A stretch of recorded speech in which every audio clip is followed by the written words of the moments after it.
In this video, I want to speak more to the way in which receivers communicate with other devices. And specifically, we want to focus on the NMEA messaging protocol and how those are currently being utilized by GPS receivers. So how do they communicate? Well, the NMEA protocol is not the only type of protocol that we use.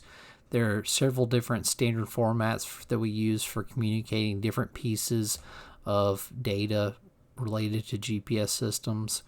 If we're looking at logging raw data, we can log those into files like a RINEX file, or if we're trying to transmit our correction data for RTK correction, we might use an RTCM format to transfer that data across from our base to our rover. But NMEA 0183 is a way of transmitting that information. Now, these types of transmissions use ASCII as a way to transmit that data. There are binary data transmission protocols where we are submitting basically zeros and ones, and a lot of manufacturers have many of their own kind of proprietary messaging formats that use binary data. uBlocks is one I can think of that are used a lot in a lot of embedded systems that have some very good proprietary kind of messaging formats.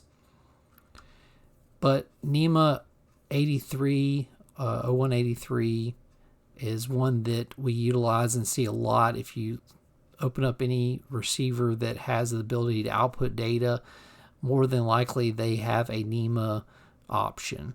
And when they're talking about NMEA, they're talking about this NMEA 0183. It was really developed in the late 50s by a group of electronics dealers. They were in the kind of boating industry, marine industry, and it was adopted mainly for that in 83. But because of the incorporation of GPS, and GPS systems really picked up on this protocol, it got expanded into anything that was utilizing GPS. It is an ASCII-based system, which means it's a little less compact than the binary protocols that some manufacturers utilize. It is RS-232 compatible, which means it uses what you would normally think of as your common COM port you would find on older computers, equipment. It uses a 4800 baud rate with 8 bits of data being transmitted, no parity and 1 stop bit. And what do we mean by ASCII? ASCII is basically another standard that assigns English characters to a particular 7-bit sequence of binary data. And this was developed back in the day to relate kind of characters, typewriter characters, to digital data, to be able to transmit that data over lots of different types of protocols for computer and electronic systems. And so we have a lot of different representations where a particular letter is going to be represented by a particular binary sequence. And since that's the case, every single character is going to be represented by essentially 7 bits worth of data. We have a much larger kind of overhead of data that has to be transmitted to represent one single character.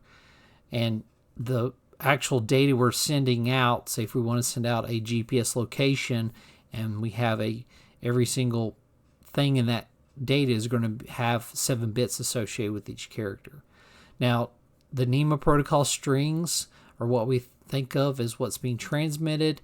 Those strings start typically with a $sign and then end with a carriage return line feed, which again is harkening back to the typewriter and the fact that we had to return the carriage back to the left-hand side at the end of the line, and line feed meant we dropped a line down.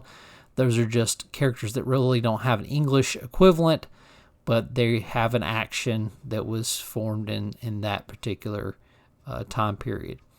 And so we use those just as a significance of when you see those ASCII equivalent bytes, you're going to be ending that NMEA sentence. After the $sign, there's always going to be 5 characters that represent the address field, and we'll go into what those mean here in a little bit. And then it always kind of ends up with this asterisk and then 2 hexadecimal values which act as a checksum. And a checksum basically allows us to determine that this entire string will be essentially transmitted correctly. Since we're transmitting all this data, if we get one bit off, then it's going to change our character, and that could cause our sentence to be incorrect. And so this checksum's a way for us to check on that. There is a maximum value of 80 characters, and it's 80 characters plus those 2 additional characters of the character return line feed. So there is a limitation on the amount of data we can transmit in a single string. So sometimes a lot of our GPS strings where we have a lot of data, we have to have multiple strings of that, and we have a way of taking care of that also. So there's 3 basic types of sentences. There's talker sentences is the first type. This is the most common type, and it divides the address up into 2 characters and 3 characters, with the first 2 characters being the talker and the last 3 characters being the actual sentence that talker is utilizing. So the sentence identifier will be dependent on the talker. So for example, an example string down here is $GPGLL, and then we have several fields of data here, one that has a bunch of numbers in it, one that has an N character, again some numbers, and another W character. And so you can probably pick up on this and realize that those look like north and west, so there's probably latitude and longitude here. And that's what the GPGLL string works. GP stands for GPS, that's the talker. So anytime we see GP, that means a GPS unit is talking. And GLL is basically a unit that basically is talking about geographic position, lat and long. So this one here is just delivering lat and long values if we see this string. The second type of sentence is proprietary sentences. These always come with a capital P character right after the $, and these have a particular manufacturer ID that take up the next 3 characters, and then that 5th character in the address is a letter code for that particular manufacturer. So they have A through Z, 26 particular characters there. They can define whatever sentence they want to define. And then they have however many data fields they want to have, as long as they don't exceed the 80 character limit. And then again, the whole checksum and character return line feed. So in this particular case, here's an example: $P LEIS, and then ATH 0, 1.9, 0, and then the checksum and character return line feed. And this one here is LEIS, which stands for Leica Systems, which is a manufacturer of surveying equipment. AT is the antenna height, and this is basically a sentence that's telling you that we're 1.9 meters is the height of the antenna for this particular unit. And so that manufacturer ID can be kind of not registered with NMEA. People can use this particular format even if they don't register, but to have a particular ID, they're asked to register. They should be registering with the marine organization so that they're not taking up a manufacturing ID from someone else. And if someone wants to look into that and sees the sentence, they know how to address it. The third type of sentence is a query sentence. It's not used quite as much because the NMEA 0183 tends to be a one talker and lots of listeners type of thing. But a query sentence allows a talker to basically identify a listener and ask for a particular sentence.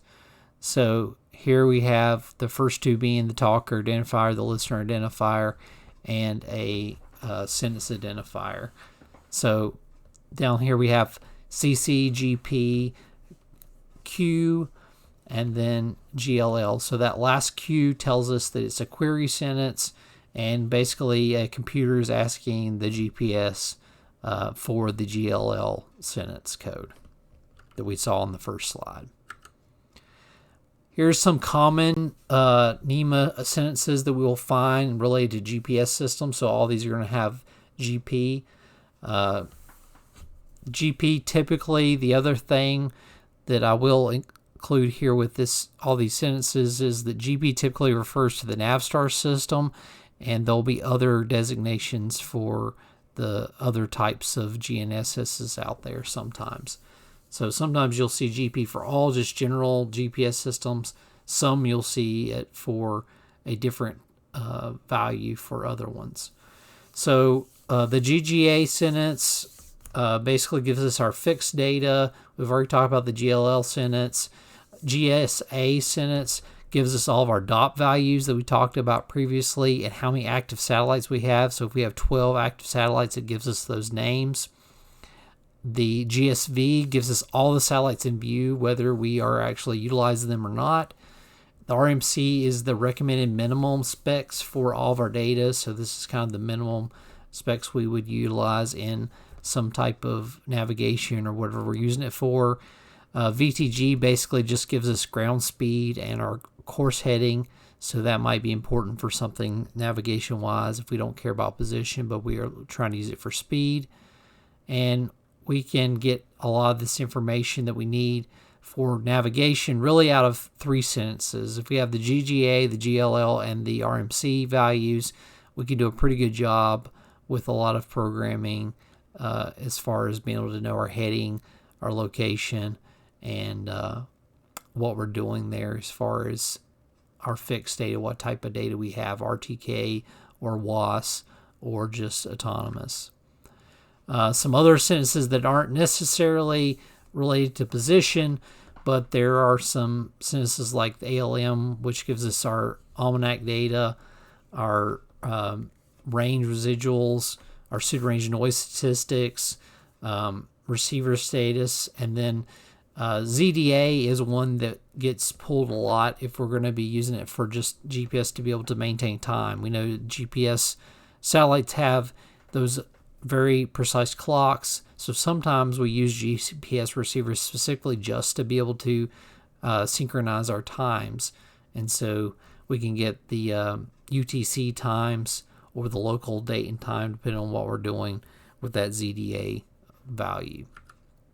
Here's a good example of some data. Again, we can view or log any of these strings that are coming across in a typical just text editor. So here's a screenshot from Windows Notepad, and you'll notice that I've highlighted kind of one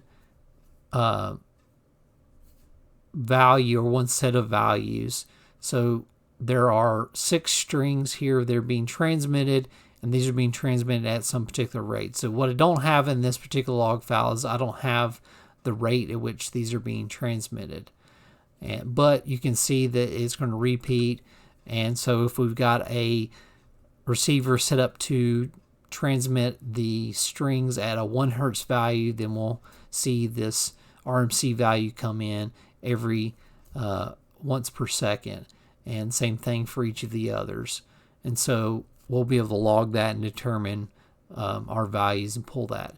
So the other thing you'll notice here is that GSV value, which is the satellites in view, it is a string that has 3 separate strings, but really it's one data set that we're concerned with.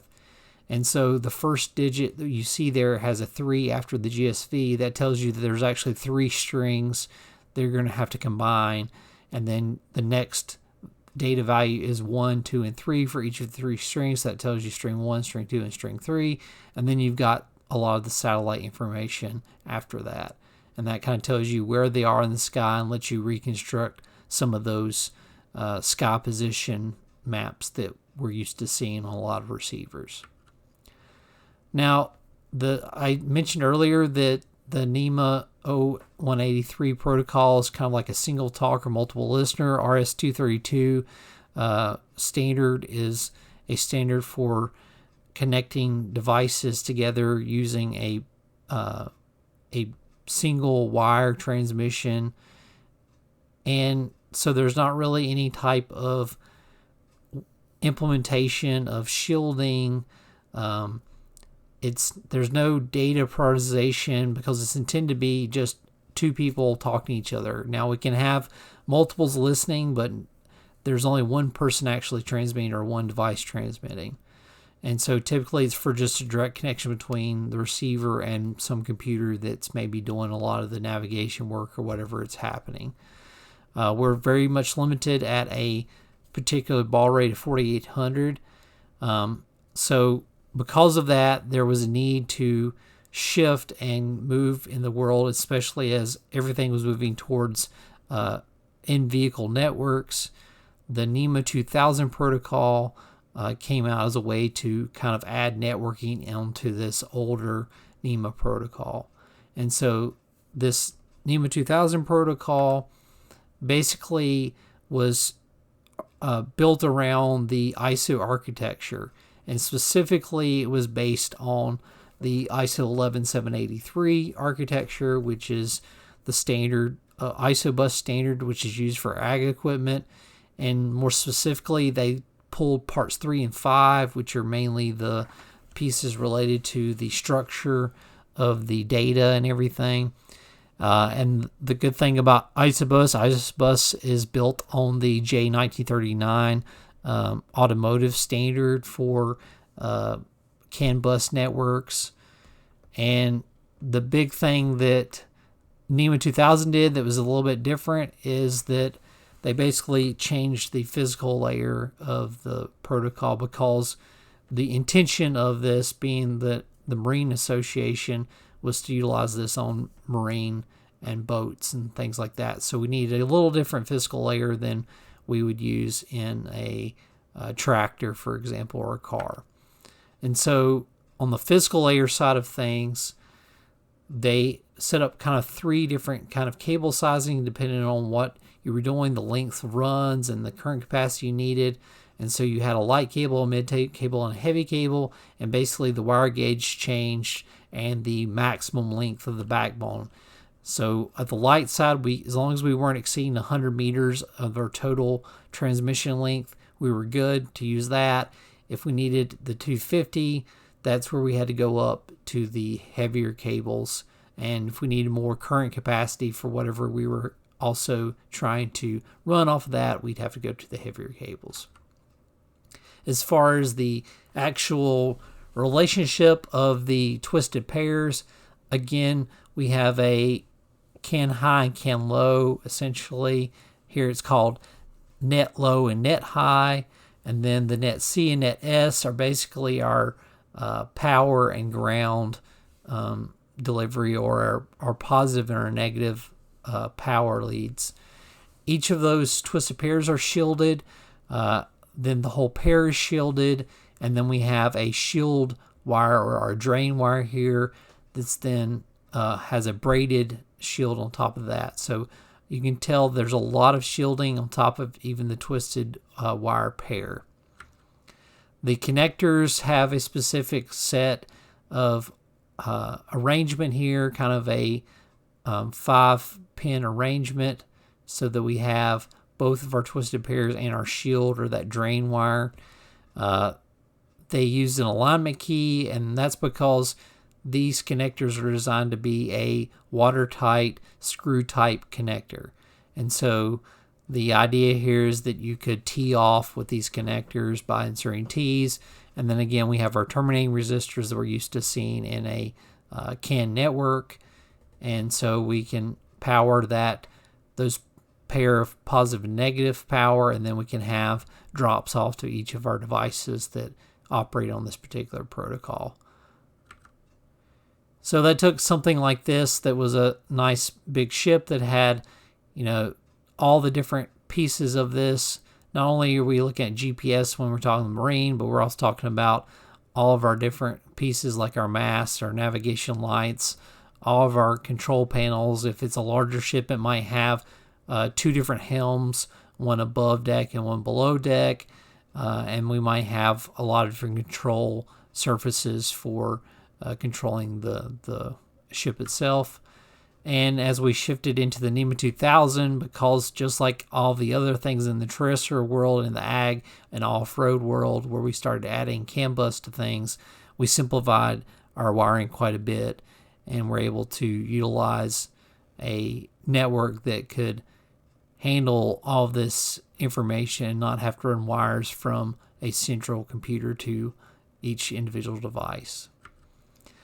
One last piece related to this idea of this NMEA 2000 network, there is another network that's still a draft standard that isn't published at this point, but there is a lot of work being looked at as far as using what was known as NMEA OneNet. And NMEA OneNet basically is taking, and this is happening in the terrestrial world also, where we're trying to basically increase the speed, and we need bandwidth for some devices, like video is a good example. And so you're kind of meshing the CAN standard network with a IP-based Ethernet protocol. And so this OneNet protocol basically is sending these NMEA 2000 standard messages over an IP structure.